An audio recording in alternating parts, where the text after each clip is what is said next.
The phenomenon of plant growth bending in response to unidirectional light is known as phototropism, a vital adaptive behavior in plants.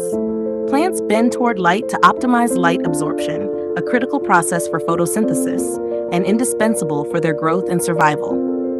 Photosynthesis is the biochemical process through which plants harness light energy to convert carbon dioxide and water into sugars and oxygen. It is like nature's quiet miracle, happening without a sound and sustaining all life, even though we can't see it happening. Let's embark on 2 fun and straightforward experiments you can easily try at home to witness this fascinating process in action. Use the hole puncher to cut out several leaf discs from the spinach leaves, being careful to avoid punching through large leaf veins. Currently, the leaf discs are floating due to trapped air inside. We need to eliminate that air.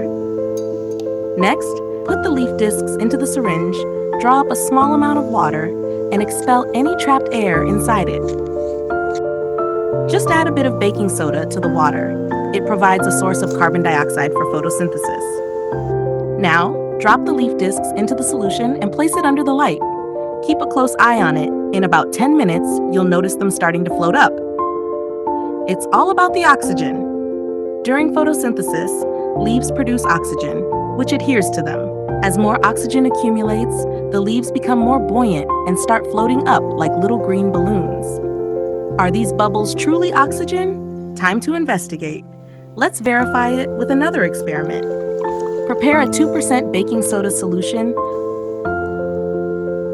Put the water weeds at the bottom of a container and completely cover them with a glass funnel. All right, fill up the test tube, put it on the funnel, and let's expose it all to sunlight or a bright light. Check it out. Bubbles are continuously emerging from the aquatic plants. With this simple setup, we can collect these gases using the drainage method.